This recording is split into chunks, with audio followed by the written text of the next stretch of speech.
આમોદ પાલિકાની પ્રથમ સામાન્ય સભામાં ખર્ચોની તપાસ માટે વિશેષ કમિટીની રચના, વિકાસના મુદ્દાઓ પર મહત્વના ઠરાવો, ખર્ચોની પારદર્શક તપાસ અને વિકાસ કાર્યોને ગતિ આપવા પાલિકાનું પ્રથમ સત્ર મહત્વપૂર્ણ સાબિત થયું.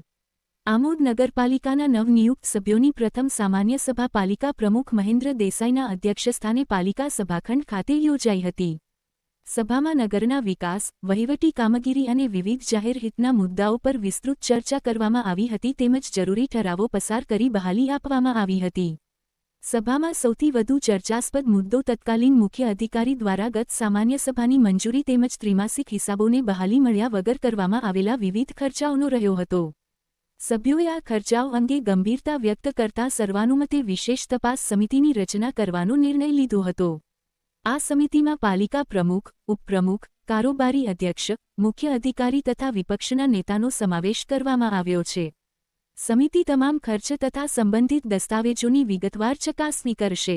ચકાસણી બાદ ખર્ચ નિયમો મુજબ અને વાજબી હોવાનું જણાશે તો આગામી સામાન્ય સભામાં તેને મંજૂરી આપવાનો નિર્ણય લેવામાં આવશે. સામાન્ય સભામાં પાલિકાના વિવિધ વિભાગોના કાર્યો વધુ સુચારુ અને અસરકારક રીતે ચાલે તે માટે વિવિધ સમિતિઓની પણ રચના કરવામાં આવી હતી. આ ઉપરાંત ચર્ચા દરમિયાન એવી બાબત પણ સામે આવી હતી કે સાંસદ સભ્યની ગ્રાન્ટમાંથી મંજૂર થયેલા કેટલાક વિકાસકામોના ઠરાવો સમયસર ન થતાં લાખો રૂપિયાની ગ્રાન્ટ પરત જવાની સ્થિતિ સર્જાઈ હતી. આ મુદ્દે સભ્યો દ્વારા ચિંતા વ્યક્ત કરવામાં આવી હતી. મળતી માહિતી મુજબ ગ્રાન્ટ ફરીથી ઉપલબ્ધ થાય તે માટે ભાજપના ચૂંટાયેલા સભ્યો તથા કાર્યકરો દ્વારા સાંસદ સમક્ષ રજૂઆત કરવામાં આવી હોવાનું જાણવા મળ્યું છે.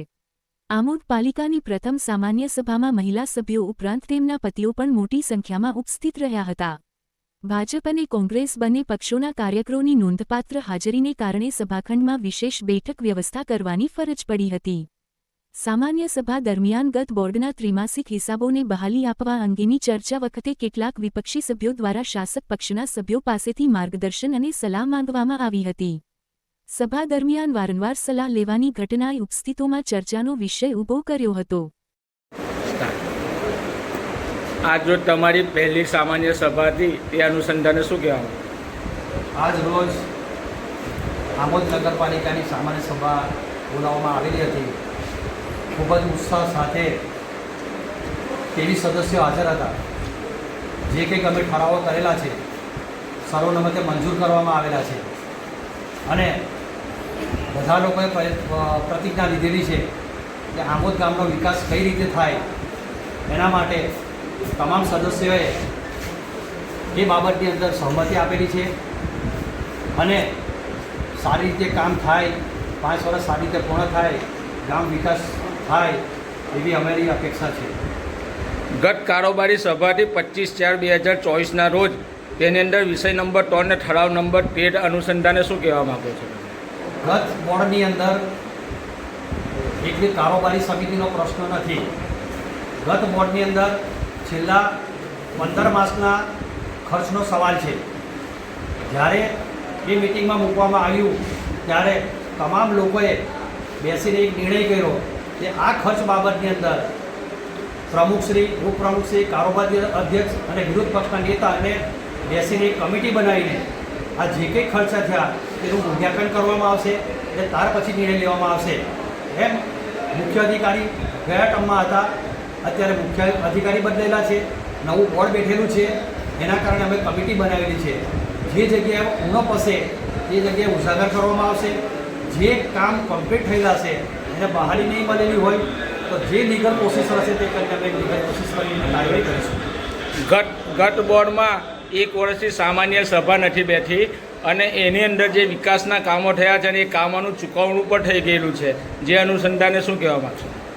નિયમ અસૂલ અનુસાર ત્રિમાસિક હિસાબ લેવાના હોય છે, વાર્ષિક હિસાબ લેવાના હોય છે. છેલ્લા 15 માસથી મિટિંગ ના બોલવાના કારણે એ ખર્ચોની મંજૂરી આપેલી નથી, પરંતુ અમે કમિટી બનાવીને એ જે ખર્ચ છે એનું નિરીક્ષણ કરવામાં આવશે અને એની આગળની કાર્યવાહી કરવામાં આવશે. છેલ્લો એક પ્રશ્ન છે કે સંસદ સભ્યોની ગ્રાન્ટ અને ધારાસભ્યની ગ્રાન્ટ જે પાછી ગઈ છે તે કયા કારણથી પાછી ગઈ છે? ધારાસભ્ય દુઃખની વાત છે. સંસદ સભ્ય અને ધારાસભ્ય દ્વારા આમોદ શહેરના વિકાસ માટે જો આવી ગ્રાન્ટ આપતા હોય તે પાછી ના જવી જોઈએ. સંસદ સભ્યએ એમની ફરજ પૂરી કરેલી છે, ધારાસભ્ય એમની ફરજ પૂરી કરેલી છે, પણ નગરપાલિકાના વોર્ડમાં ઠરાવ ના થવાના કારણે, પ્રોસેસ ના થવાના કારણે એ ગ્રાન્ટ રિટર્ન થયેલી છે. પરંતુ અમે ભેગા બેસીને સંસદ સભ્ય અને ધારાસભ્યોને આ બાબતની અંદર જાણ કરવાના છે અને અમારા બોર્ડની અંદર એ કામ થાય એના માટે અમે ઠરાવ પણ કરેલો છે.